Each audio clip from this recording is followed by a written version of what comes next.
इस कहानी की शुरुआत होती है एक सारा नाम की लड़की से जो अपने बच्चे के साथ एक नए टाउन पर शिफ्ट हो रही होती है। वो जगह पूरी जंगल से भरी होती है। सारा अपने पति को छोड़कर इस जगह पर रहने आई होती है। बातों के दौरान उसकी कार के सामने एक बूढ़ी लेडी आ चुकी थी जो कि काफी अजीब दिख रही होती है। उस बूढ़ी लेडी को बचाने के चक्कर में सारा अपनी कार का बैलेंस खो बैठती है, जिस वजह से कार का मिरर भी टूट जाता है। सारा कार से बाहर निकलती है। उस लेडी के पास जाकर वो पूछती है क्या तुम ठीक हो, पर वो सारा की बात का जवाब नहीं देती। वो कंटिन्यूसली उसके बेटे को घूरे जा रही थी। सारा जब अपनी कार का मिरर उठाने झुकती है तो वो उस बूढ़ी लेडी से थोड़ा डर जाती है। वो फौरन अपनी कार में बैठती है और घर की ओर निकल जाती है। कुछ देर में वो अपने घर आ चुकी थी। वो अपने घर के सामान को देख रही होती है, तभी उसके बच्चे की चिल्लाने की आवाज आती है। दरअसल वो एक मकड़ी से डर चुका होता है। सारा उस मकड़ी को एक जार में कैद करके बाहर ले जाती है। उसका बेटा सारा से कहता है तुम डैड को यहाँ क्यों नहीं लाई, अगर वो होते तो मकड़ी को मार देते।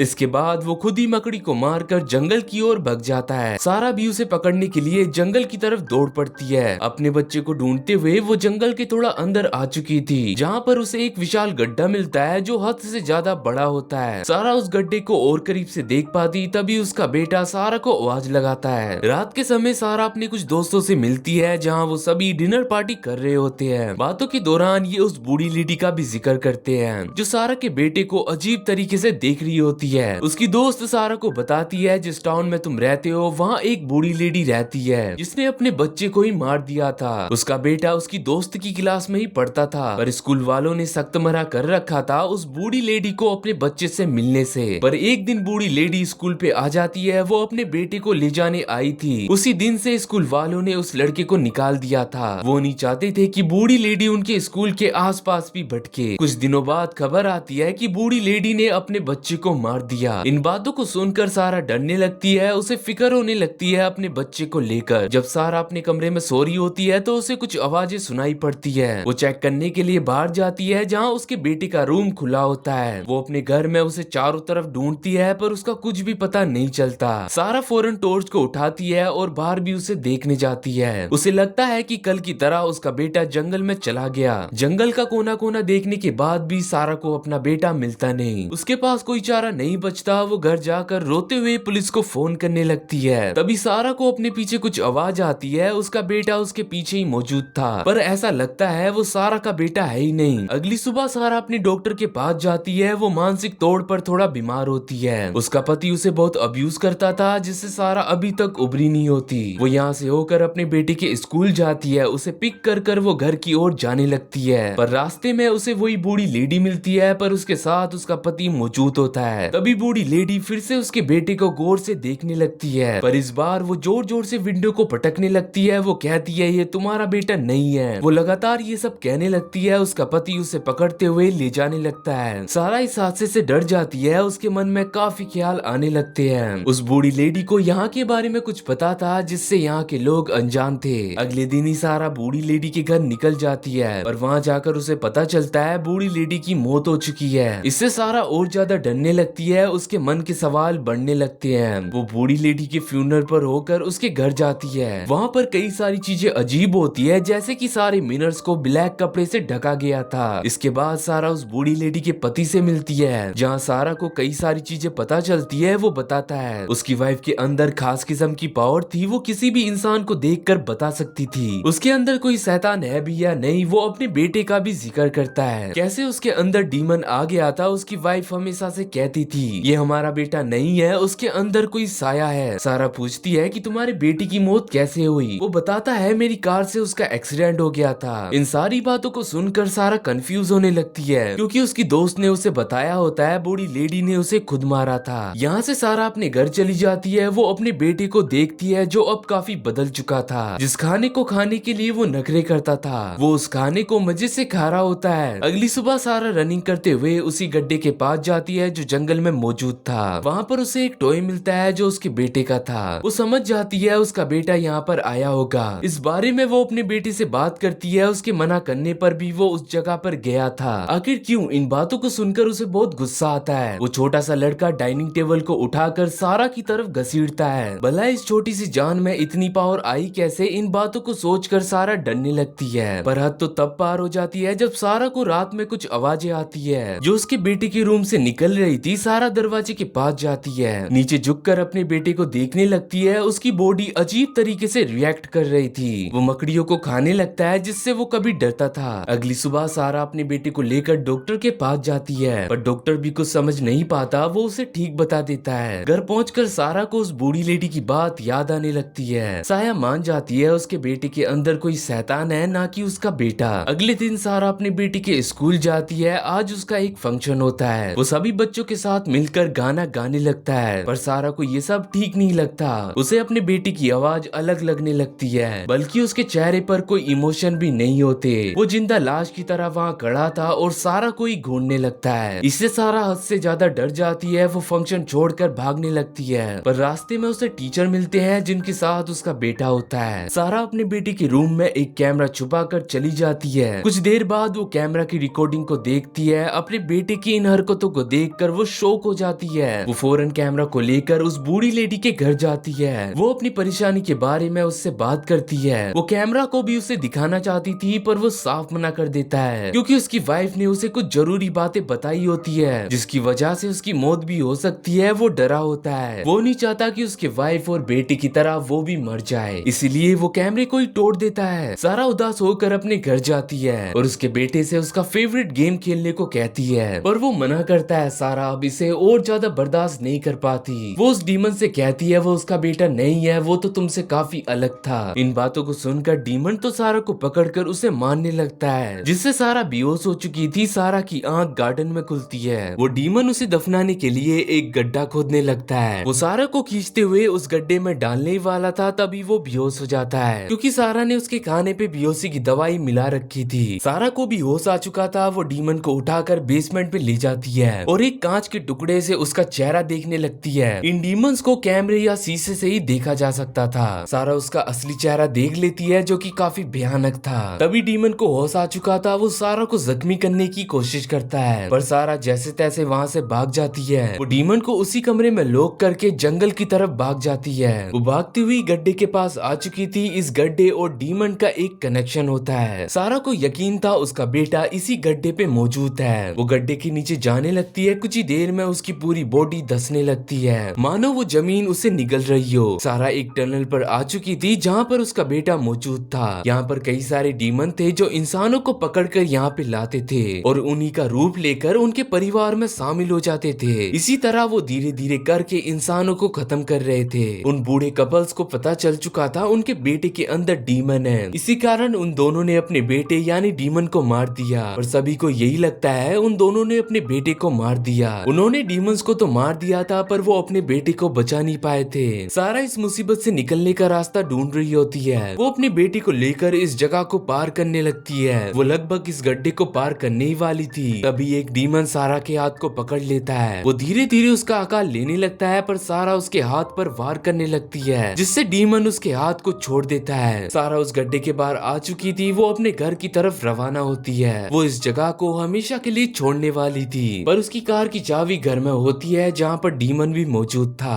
अपने बेटे के खातिर वो घर की तरफ जाती है। चाबी मिलते ही वो फौरन बाहर आ जाती है। वो पूरे घर को ही डीमन के साथ जला देती है। इसके बाद वो अपने बेटे को लेकर इस टाउन को छोड़ के चली जाती है। कुछ दिनों बाद हम सारा को देखते हैं, जिसकी लाइफ नॉर्मल चल रही होती है। वो अपने बेटे के साथ खुश होती है, बल्कि उसकी जॉब भी लग चुकी थी, पर वो आज भी अपने बेटे को लेकर डरी डरी रहती थी। उसके घर पर कई सारे आईने लगे थे। वो वक्त वक्त पर अपने बेटे की तस्वीर भी खींचती थी। उसे आज भी लगता था कि वो डीमन उसके बेटे के खातिर यहाँ पे भी आएंगे, जिनसे लड़ने के लिए वो अब पूरी तरीके से तैयार थी। ये कहानी यहाँ पर खत्म होती है। अगर आपको मेरा काम पसंद आता है तो प्लीज सपोर्ट मी।